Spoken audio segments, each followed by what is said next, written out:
दोस्तों वीडियो को शुरू करने से पहले एक डिस्क्लेमर मैं आपको देना चाहूँगा कि वीडियो सिर्फ और सिर्फ एजुकेशनल पर्पस के लिए है। यहाँ पे इन्वेस्टमेंट एडवाइस आपको नहीं दी जाती है, तो वीडियो को देखिएगा बस सीखने के हिसाब से। अब देखिए दोस्तों, निफ्टी पे आते हैं। आज के दिन निफ्टी ने 41 पॉइंट्स की गिरावट के साथ में यानी 0.17% की मंदी के साथ में क्लोज किया। निफ्टी की क्लोजिंग की बात करें तो 24,812 के आसपास की क्लोजिंग है। लो हाई को देखें तो 24,750 लो था और 24,950 के आसपास का हाई था। तो आज काफ़ी वॉलेटिलिटी के साथ में निफ्टी ने परफॉर्म किया। निफ्टी दोस्तों एक रेंज के अंदर अटका हुआ है, आपको रेंज पता ही है, 500 पॉइंट की रेंज है जिसको हम बोल सकते हैं 24,500 से लेकर 25,000 तक। और ये कुछ इंपॉर्टेंट रेंज अभी निफ्टी की बनी हुई है काफ़ी टाइम से। ना ही निफ्टी ने अभी तक इस रेंज को ब्रेकआउट किया और ना ही निफ्टी ने अभी तक इस रेंज को ब्रेक डाउन किया। निफ्टी बैंक को देखते हैं। निफ्टी बैंक की बात करें 114 पॉइंट्स की तेजी। मिड कैप की बात करें तो आधे % नीचे, स्मॉल कैप भी आज गिरावट के साथ में बंद हो चुका है। मैक्सिमम कंपनीज के स्टॉक्स आज डिक्लाइन में आके बंद हुए हैं। सेक्टर्स को भी देख लेते हैं तो निफ्टी बैंक और ऑटो ने अच्छा परफॉर्म किया, बाकी सब कुछ नीचे था। कल आपने नोटिस किया होगा फार्मा सबसे ज़्यादा पिटा था। आज के दिन कोई भी तेजी देखने को नहीं मिली। न्यूज़ आपको बताइए कि फार्मा को लेकर टैरिफ का अनाउंसमेंट हो सकता है ट्रंप की तरफ से। उसको लेकर टैरिफ जो अनाउंसमेंट है उसको लेकर अभी फार्मा इन्वेस्टर्स ने बिकवाली कल के दिन की थी।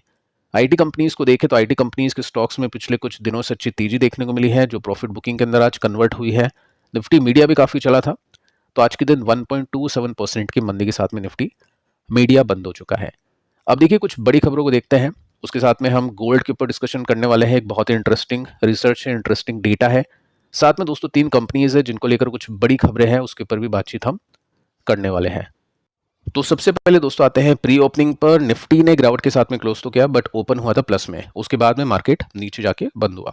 एक न्यूज़ आती है और इसमें दोस्तों ईरानियन ऑफिशियल्स बोलते हुए देखने को मिलते हैं कि तेहरान जो ईरान है वो अटैक करेगा यूएस बेसिस पर अगर वॉशिंगटन ज्वाइन करता है वॉर को। तो यूएस और ईरान के बीच में अगर ऐसा कुछ होता है तो डेफिनेटली यूएस मार्केट को एक डिप मिल सकती है और उसके बाद में बाकी जो मार्केट्स है, पूरी वर्ल्ड के जो मार्केट है, हो सकता है नेगेटिवली परफॉर्म कर जाए। तो ये न्यूज़ आती है 11 बजे के आसपास और उसके हिसाब से मार्केट ने थोड़ा सा नेगेटिवली रिएक्शन देना शुरू किया। आगे चलते हैं। यहाँ पे दोस्तों 2:30 बजे की न्यूज़ आप देख सकते हैं कि यूरोजोन जो सीपीआई है वो सेम था, स्टेबल था, ना ही कोई तेजी थी ना ही कोई मंदी थी। उसके बाद में दोस्तों आप नोट कर सकते हैं कि 2:30 बजे के आसपास की न्यूज़ आती है कि इसराइल की जो ऑफिशियल्स हैं वो प्लान कर रहे हैं फोर्डो न्यूक्लियर फैसिलिटी को अटैक करने के लिए। खुद की सफिशिएंसी के हिसाब से, यानी यूएस की कोई हेल्प यहाँ पे नहीं होगी, खुद के दम पे ये अटैक वहाँ पे करने वाले हैं। ठीक है, तो ये भी काफ़ी बड़ी खबर देखने को मिली है। साथ में दोस्तों आप नोट करोगे तो यूएस मिलिट्री एयरक्राफ्ट अराइव कर चुका है साइप्रस में, तो ये भी एक काफ़ी बड़ी न्यूज़ देखने को मिली है। तो वॉर काइंड ऑफ सिचुएशन अभी एस्केलेट होती हुई देखने को मिल रही है। अगर ये ज़्यादा चलता है तो डेफिनेटली फिर मार्केट में थोड़ी सी दिक्कतें पैदा हो सकती है, लेकिन इसका कुछ खास इम्पैक्ट मार्केट में नहीं पड़ा। इतनी कोई बड़ी गिरावट मार्केट में देखने को नहीं मिली, तो मार्केट हो सकता है काफ़ी सारी चीज़ें इनको प्राइस इन कर चुका है। ठीक है, आगे चलते हैं। अब देखिए निफ्टी की बात करें तो निफ्टी आप देखोगे तो स्टार्टिंग में अच्छा परफॉर्म कर रहा था। जैसे ये न्यूज़ आती है 10, साढ़े 10, 11 बजे के आसपास, उसके बाद में मार्केट ने एक डिप आपको दिखाई थी। तो न्यूज़ बेसिस पे इम्पैक्ट अभी मार्केट को चल रहा है और सबसे जो बड़ा ट्रिगर अभी के समय बना हुआ है वो वॉर बनी हुई है। उसके हिसाब से जो भी न्यूज़ आ रही है मार्केट को उसका इम्पैक्ट देखना पड़ रहा है। आगे चलते हैं। अब देखिए दोस्तों, ये तो हो गई अभी की बात कि आज के दिन मार्केट ने किस तरह से परफॉर्म किया। अब आगे चल के मार्केट किस चीज़ को देखकर अपने रिएक्शंस को देगा उसको एक बार हम चेक कर लेते हैं। तो अभी सारी जो इन्वेस्टर्स का फोकस है वो फैट की तरफ है कि क्या यहाँ पे अनाउंसमेंट देखने को मिलता है।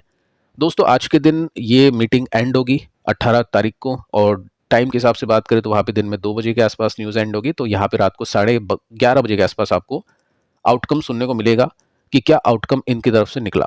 सो एक्सपेक्टेशंस के हिसाब से होगा तो वेल एंड गुड, ठीक है। एक्सपेक्टेशन से बेटर आउटकम होगा तो बहुत अच्छी बात है, मार्केट को पॉजिटिवली रिएक्ट करने का एक मौका मिलेगा। अगर एक्सपेक्टेशन से खराब आउटकम हुआ तो फिर डेफिनेटली यहाँ पे दिक्कतें हो सकती हैं। तो एक्सपेक्टेशन से खराब आउटकम होने की उम्मीदें तो काफ़ी कम है, क्योंकि रेट अगर बढ़ेगी तो वो एक्सपेक्टेशन से खराब आउटकम होगा, और यहाँ पे एक्सपेक्टेशन है नो, यानी ना ही रेट बढ़ेगी और ना ही कट होगी। तो रेट अगर इंक्रीज करती है तो मार्केट डिप करता है, और रेट अगर डिक्रीज करती है तो मार्केट में तेजी आती है। तो ये तो पॉसिबिलिटी बिल्कुल ना के बराबर है। तो हो सकता है रेट अनचेंज रहे। आपकी क्या एक्सपेक्टेशन है आप चाहे तो नीचे कमेंट करके बता सकते हैं। अगर अनचेंज रहती है तो मार्केट को इसका कुछ खास इम्पैक्ट नहीं पड़ेगा, लेकिन इस बार अगर रेट कट देखने को मिल गया तो मार्केट को पॉजिटिवली इम्पैक्ट पड़ता है। तो देखते हैं दोस्तों यहाँ पे क्या आउटकम सुनने को मिलता है। आगे चलते हैं। गोल्ड के ऊपर डिटेल में डिस्कशन करते हैं। काफ़ी लोग अभी हो सकता है गोल्ड के अंदर काफ़ी दिलचस्पी दिखा रहे हो, क्योंकि गोल्ड के प्राइसेस काफ़ी इंक्रीज कर चुके हैं। तो इसको सीखने के लिए, समझने के लिए काफ़ी इंपॉर्टेंट रिसर्च यहाँ पे आई है।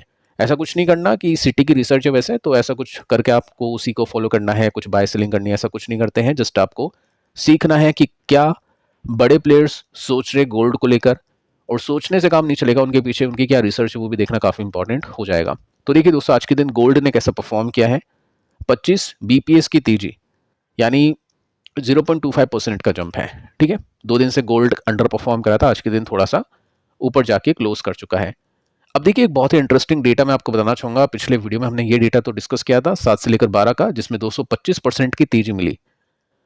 जब भी मार्केट के अंदर खराब सिचुएशन होती है, इन्वेस्टर जाते हैं सेफ एसेट्स को बाय करने के लिए, जिसमें एफडीज आती है, गोल्ड आता है। ठीक है, तो यहाँ पे 7-8 का मार्केट लोगों ने देखा, उसके बाद में इक्विटीज से बिलीव उठ गया लोगों का। उसके बाद में 7 से लेकर 12 तक गोल्ड में एक बुल रन देखने को मिला, जो कि 225% का था।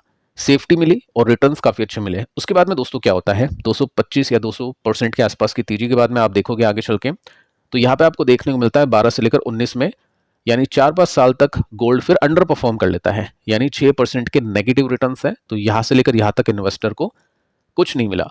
मतलब जिस भी इन्वेस्टर ने सही टाइम पर, यानी देखा मार्केट के अंदर अभी खराब सिचुएशन है, ठीक है, तो यहाँ पे गोल्ड खरीदा तो उसको पैसे बन गए। लेकिन किसी ने देखा कि यार गोल्ड तो चल रहा है, इतना बढ़िया ग्रोथ मिल गई, 225% के रिटर्न्स मिल गए, तो चलो ठीक है आप खरीदते हैं। तो जिसने 2012 में खरीदा उसने इक्विटी का बुल रन मिस कर दिया और रिटर्न्स भी अपने खराब कर लिए। उसके बाद में दोस्तों क्या होता है, वापस से गोल्ड में तेजी आती है उसी प्राइस से, और अभी का प्राइस हम देखें तो 5 साल के आसपास ये डेटा हो चुका है, और अगेन गोल्ड 200% के आसपास चल चुका है। तो यहाँ पे अगर मैं हिस्ट्री के हिसाब से अगर आपको दिखाऊं, तो डेफिनेटली हिस्ट्री आपको ये बताएगी कि एक अच्छी तेजी 200% की, उसके बाद में 2-4 साल गोल्ड अंडर परफॉर्म, यहाँ पे अच्छी तेजी 200% की। क्या आगे 2-4 साल तक गोल्ड अंडर परफॉर्म करेगा या फिर नहीं, उसको लेकर एक रिसर्च है जो कि सिटी की तरफ से आई है। अब देखिए दोस्तों, सिटी को ऐसा लग रहा है कि गोल्ड अंडर परफॉर्म करेगा, क्योंकि गोल्ड की जो तेजी थी वो लास्ट है अभी, और प्राइस गिर सकता है 20% नेक्स्ट ईयर। अब सिटी क्या कर रहा है, सिटी दोस्तों वही कर रहा है जो चार्ट के अंदर, बेसिक चार्ट के अंदर देखने को मिल रहा है, यानी 25% गिरने की भी एक्सपेक्टेशन इन्होंने हिस्ट्री को देख के लगाई है। 200% तेजी की एक्सपेक्टेशन भी जो हमने नॉर्मल सा चार्ट देखा है उसके हिसाब से इन्होंने लगाई है।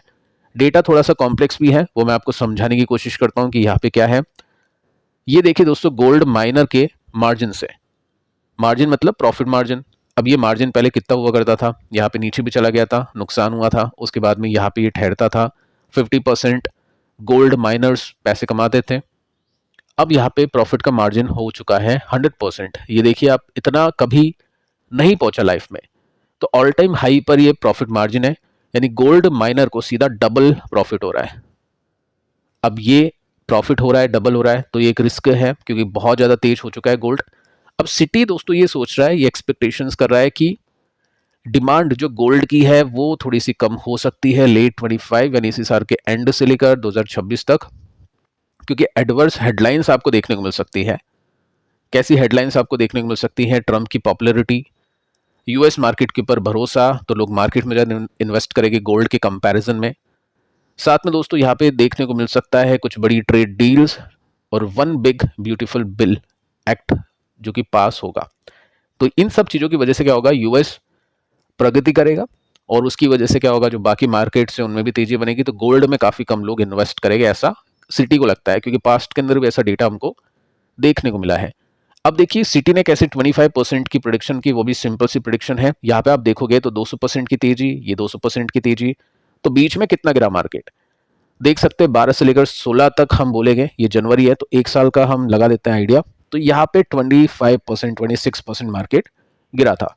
तो सिटी को ऐसा लग रहा है कि अभी तेजी बन चुकी है, 25% गिरना चाहिए, फिर वापस से ऐसी तेजी बनेगी।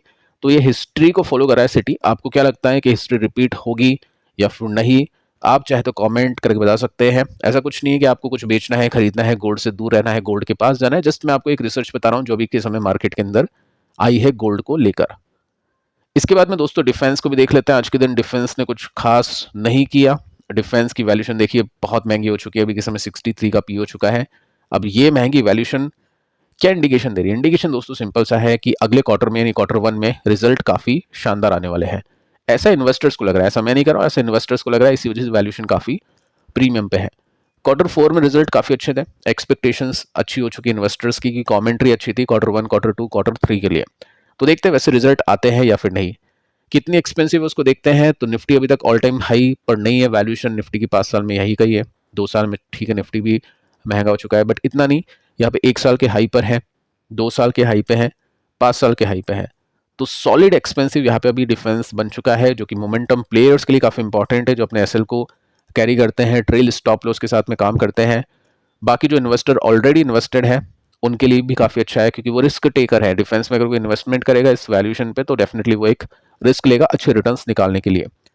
तो क्या डिफेंस की जो वैल्यूएशन है उसको उनकी अर्निंग्स जस्टिफाई कर पाती है या फिर नहीं, वो आपको पता चलेगा क्वार्टर वन के रिजल्ट्स को देखने के बाद में। आप देखिए क्वार्टर वन के रिजल्ट्स काफी इंपॉर्टेंट है। नेक्स्ट मंथ से रिजल्ट आउट होना शुरू हो जाएंगे। इन्फोसिस ने अपनी डेट भी बता दी है और भी काफी सारी कंपनीज अपनी डेट्स को लेकर आना शुरू कर चुकी है। तो इन्वेस्टर अगर कोई देखेगा कि मार्केट के अंदर क्या हो सकता है, क्या जानकारी मिल सकती है, तो वो आपको क्वार्टर वन के रिजल्ट से ही मिलेगी।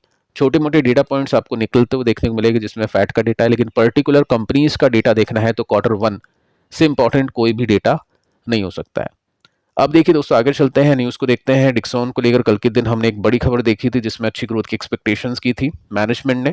उसका इम्पैक्ट कुछ खास तो हुआ नहीं, मार्केट क्लोजिंग बेसिस पे डिप कर गया, लेकिन चलो ठीक है ये भी प्लस में आके बंद हुआ। एक न्यूज आई थी आज 9 बजे के आसपास कि लेनोवो प्लान कर रहा है डबल, मतलब प्रोडक्शन को डबल करने का प्लान कर रहा है नेक्स्ट 2 ईयर्स में। तो ये भी अच्छी न्यूज है डिक्सन टेक के लिए।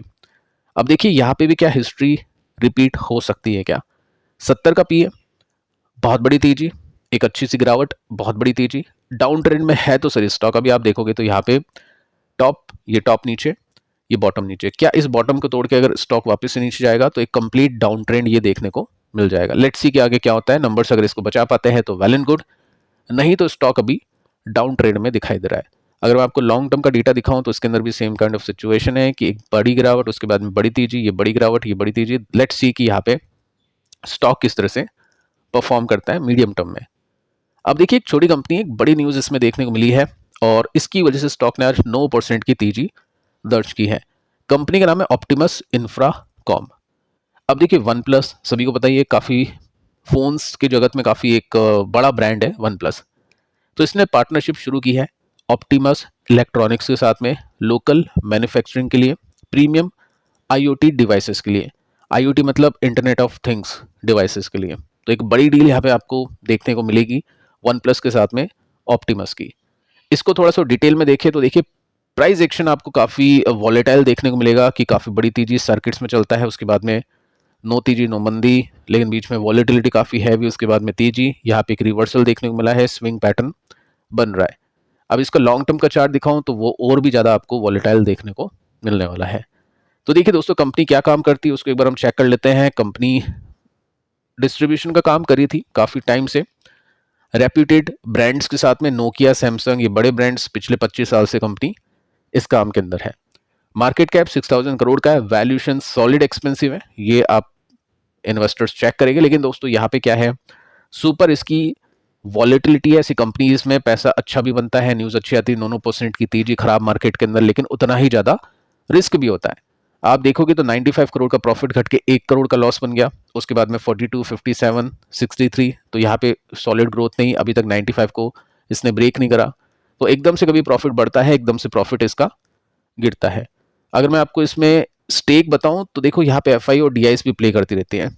0.17% के स्टेक था, 0.60 का होता है, यानी बढ़ जाता है, उसके बाद में गिर जाता है, उसके बाद में वापस बढ़ जाता है। तो ये सब चीज़ें आपको थोड़ा सा नोट करके चलनी है। रिसेंट क्वार्टर के अंदर तो ठीक है, एफआईज और डीआईएस दोनों ने इसमें बाइंग की है, बट बहुत ही ज़्यादा एक्टिव रहते हैं इन्वेस्टर्स ऐसी कंपनीज में, क्योंकि लॉन्गर टर्म में तो पता नहीं क्या होगा, लेकिन हाँ शॉर्ट टर्म की वॉलेटिलिटी को झेलने के लिए काफ़ी कुछ एक्टिविटी इन्वेस्टर्स को एक्टिवली करनी होती है। पैसिव इनकम के सोर्सेज नहीं होते ऐसी कंपनीज के स्टॉक्स, एक्टिव होना पड़ता है काफ़ी ज़्यादा। एचएल को लेकर भी एक खबर है, 1% की गिरावट के साथ में स्टॉक ने क्लोज किया। 12:30 बजे के आसपास की न्यूज़ है, न्यूज़ अच्छी दिखेगी बट न्यूज़ इतनी अच्छी नहीं है। कंपनी ने दोस्तों बोला है कि करेंटली हम काम कर रहे हैं असेंबली करने के लिए फर्स्ट जो प्रोटोटाइप होगा LCA MK2 का, एक जेट हम बोल सकते हैं, फाइटर जेट हम बोल सकते हैं। अब ये जो रोल आउट होने वाला था इसका, यानी ये बन के तैयार होने वाला था, ये पहले जो प्लान था इनका वो 2025 का था कि 2025 में बन के तैयार होगा। तो ये न्यूज़ मार्केट में आई थी और उसके हिसाब से मार्केट ने इसको अप्रिशिएट भी किया था। लेकिन अभी के समय दोस्तों आप देख सकते हैं ये डिले हो चुका है, 2026 हो चुका है, तो न्यूज़ इन्वेस्टर्स को अच्छी नहीं लगी।